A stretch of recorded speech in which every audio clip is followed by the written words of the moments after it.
Welcome viewers of the Tube in need of little news and plenty of reviews. Today I'm going to do a review of the film called Pixels. Now, if you don't want spoilers for a film, like what characters are in it, what actually goes on in the film, you probably shouldn't look at reviews anyway. But I give you a warning, I'm not really going to spoil the plot, but I will spoil what characters are in it, how characters act, and how well they act. So, here we go. So, I didn't get to see this movie at the cinema. How I watched it was through the PlayStation store thing, and I rented it. And so, I don't really care too much about other people's opinions, even if it's like a popular opinion if a movie is bad. I need to see it for myself if I truly really want to watch it.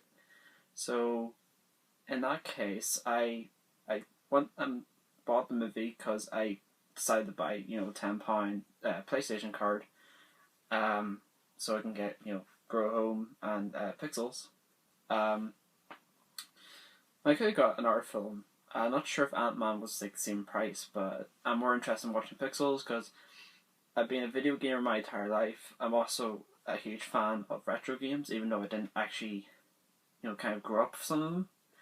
Games like Donkey Kong I know are very influential. It's an important part of the gaming history. So anyway, mostly a majority of the characters in the movie are very retro characters that maybe younger generation don't know about unless they research about it.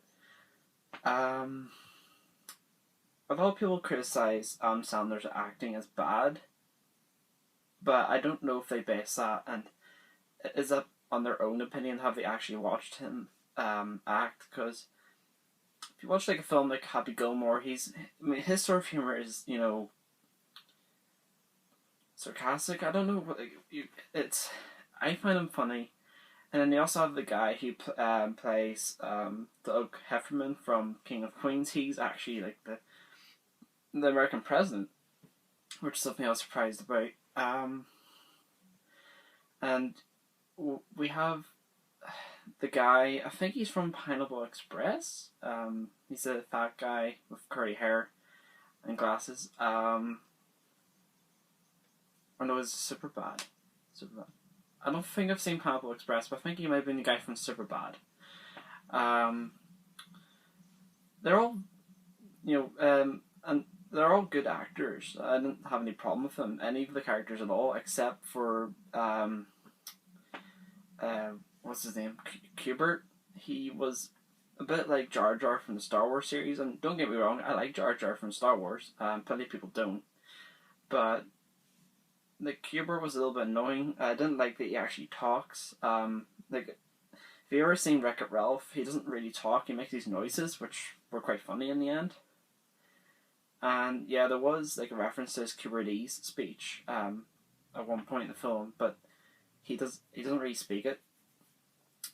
And the way they incorporated the idea of the real life fighting against game characters actually works very well. It translates very, very well. Like, it's very smart in the way they fight off these digital alien things. And yeah, and it's like there's basically 3 fighting sequences. Obviously one at the beginning, one in the middle, one in the end.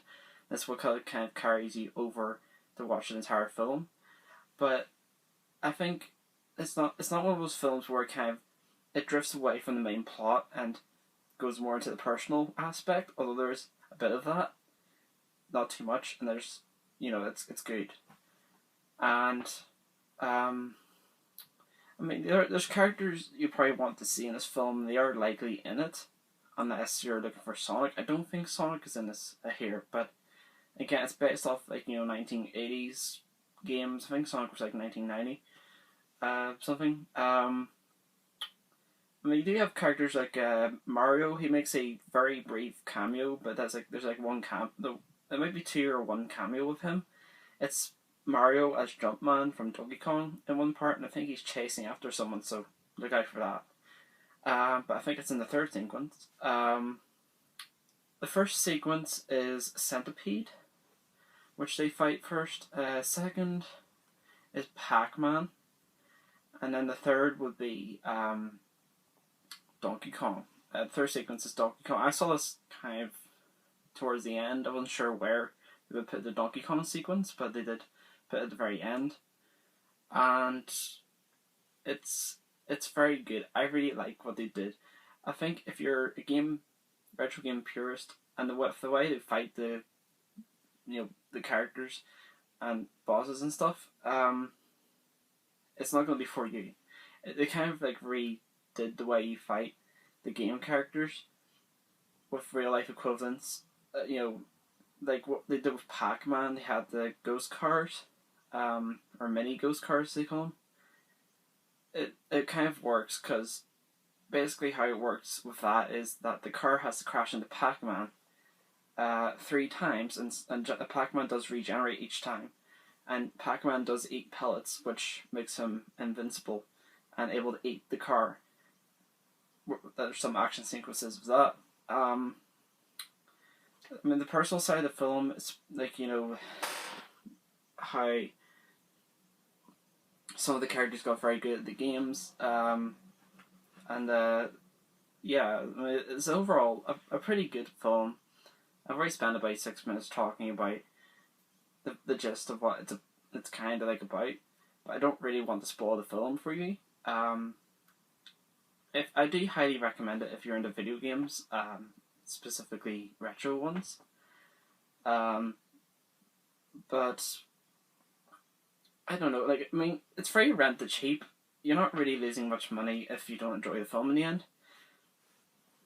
But also another thing I want to talk about is the credits sequence. It's probably one of the best credit sequences I've ever seen. It kind of like sums up the film into like little pixelated versions of the characters, and everything's pixelated. It's kind of cool, and it actually makes me want to watch the credits for some reason. And then it will obviously go to the black screen. Well, it's got some designs on it that are retro, but they've got like the first part of the end credits is just a summary of the film redone in pixelated form. So yeah, if you're one of my subscribers, you wonder what's going on. I'm sorry, just I don't really feel like making videos that often. What I could maybe do is do 1 video a week, because I'm very busy during the week nowadays. I'm sorry I didn't make more videos over the holiday. I just need time to relax. I'm human as well. But thank you for staying, and thank you for watching this review, and subscribe if you want to, and have a nice day, have a nice night, or a good morning. Bye.